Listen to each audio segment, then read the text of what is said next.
May mga batang 90s ba dito? Kamusta kayo? Kamusta tayo? Alam nyo, sa totoo lang tayo may pinakamasayang kabataan. Tayo yung mga kabataan noon na napakababaw ng kaligayahan. Tayo yung mga batang batak sa arawan kahit napagalitan ng magulang, okay lang basta makipaglaro sa mga kaibigan. Di natin alam kung ano yung teknolohiya. Di natin alam kung ano yung cellphone. Di natin kilala si Coco Melon.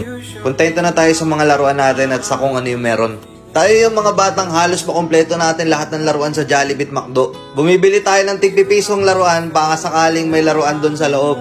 Naalala nyo?